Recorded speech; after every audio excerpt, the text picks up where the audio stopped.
Hi, I'm Alexa and I'm a librarian at Harold Washington Library Center. And I'm here today to show you how to make a DIY spinning top. Now, spinning tops are some of the oldest toys around.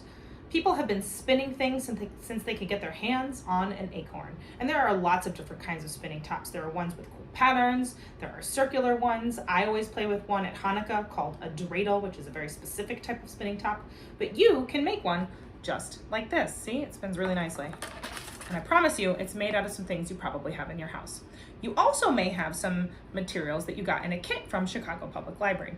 If you have a kit, in your kit you'll find a couple of pieces of thin cardboard, 2 small plates, 2 pointy skewers, be careful, 2 golf pencils, 4 paper clips like these right here, 4 crayons, and a pencil sharpener. And using those materials, you can definitely make some spinning tops. You may also want to gather a few other materials. You may want to gather some scissors, some tape potentially, and I have some sticky tack here. You could also grab some Play-Doh, that's helpful. Because here's what you need to know about spinning tops. They have 3 parts. Well, 2 parts and then one kind of element that we need to think about. So they have an axle in the middle. They have a body, which is this part that's kind of spinning around, and then they have weight. So some of that weight comes from the materials you use. In this case, some of the weight is from this cardboard that I have here. I cut it from a cereal box, and some is from the sticky tack in the middle. And spinning tops are really cool. They spin on a point, and this point is the only place where they're going to experience friction. Tops work because of the law of conservation of motion, or in this case, the conservation of angular momentum, which is a fancy way of saying spinning. So an object in motion likes to stay in motion. An object that is spinning likes to stay spinning, right? So we spin it, it wants to stay spinning. And depending on how well we spin it or how good of a top it is, it may stay spinning for a really long time. And it would stay spinning forever in a place where there was no friction. But we have friction, right? We have friction that's working here. We have weight. It may be a little bit imbalanced, right? Yours will definitely be imbalanced. Mine is imbalanced. It won't be perfect, so it may not spin forever. And eventually the forces of gravity and friction will work on our spinning and will make our top stop. But while it's in motion, it looks pretty cool and it's pretty fun to play with. So let's talk about how we can make one.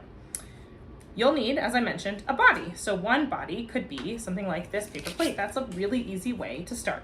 So we'll take our paper plate and we can take one of these skewers. They're a little bit pointy, and if they're not that pointy, you can actually, this is kind of cool, sharpen them. Your pencil sharpener may look a little different than this, but all pencil sharpeners kind of work the same. So we make a very fine point, and we take this, and if we want to poke a hole, we want to look for the center. Now, if you want to collect a measuring tape or a ruler, you can, and then you can measure the exact center. I'm kind of guessing here, and that works pretty well. So I'm going to poke this with my skewer, and I'm going to try spinning it, right? We have a body, and we have an axle, and you can tell it doesn't spin very well. Now, there's a lot of reasons that might not spin well. This could be spinning in the hole, right? Our axle could be spinning in the hole. But also, this is really light. So what happens if you add some paper clips for weight? Now, if you don't have paper clips for weight, you could get some other things for weight, like pennies are a great thing. You'd need some tape to add those on. You could find some clips. You could find binder clips or chip clips. You could find some washers or some other things. Really, anything can be a weight as long as it's kind of small. Now, you might want to be careful about adding too much weight, although really you could experiment and see what happens. So let's see, does that work any better? No, not really. I think actually when I spin it, you can kind of see my skewer is spinning. So let's go ahead and try a golf pencil. I like our golf pencils a lot as a tester because they have these 6 sides, and so they kind of stay in place a little bit better. So we're gonna poke this, and then we're gonna spin it. Oh, and it spins a little bit better with the paper clips. Now, if you want to add a little bit more weight, you could actually add on another paper plate, which might be really cool. But you might also want to experiment with a different shape. So what if we did a square? I'm going to kind of guesstimate here. Again, if you have a ruler, you can go ahead and measure that. This is 5 by 7, so we're going to go for like 5 by 5. And we're going to cut it, and that's pretty close to a square. And then we've got to find the center again. So I'm going to take my pencil. Well, actually, I'm going to take my skewer. Let's see if it works better here. Can I poke it? Now, as we poke, remember you want to lean your body against the table or the hard surface where you are, and you want to poke. This one's going to be kind of hard to poke. The cardboard's a little bit harder, but it goes through. And you keep your finger away from it so you don't hurt your finger. And then we spin it. Oh, now that spins a lot better. That's probably because if you can feel it, this cardboard weighs a lot more than that plate. So that's pretty cool. Actually, it spins great. I love it. What about something that's a little bit less even? What if we try this one? This is not even at all, right? So I'm gonna go ahead and poke that hole. Let me move this out of the way so you can see.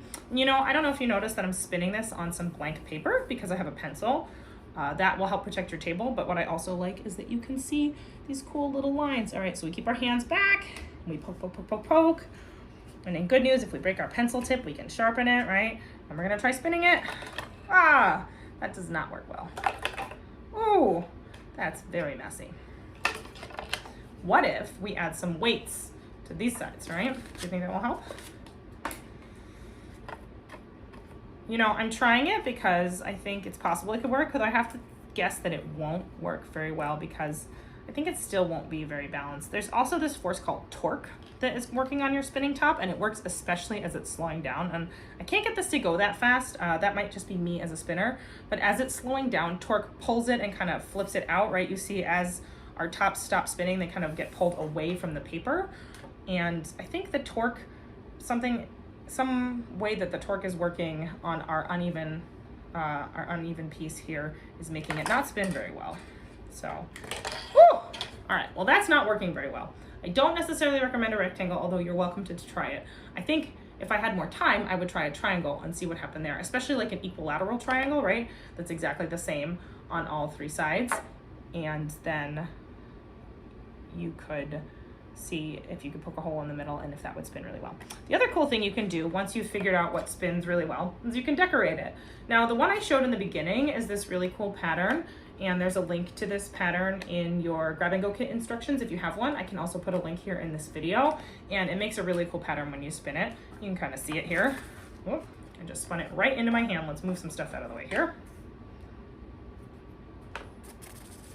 So you can kind of see that the colors are mixing. You can try lots of different ways to mix the colors. And you can see as we go, our body is slipping down our axle. So if you have some glue, once you figure out a really good spinning top, you might want to glue it together. That could be really fun. And once you have your spinning tops, you can play a lot of different games. Who can spin it longer? You can create a game board in order to use your spinning tops, or you can just hang out and spin and spin and spin. Thanks for joining me today. I hope you'll try making some DIY spinning tops.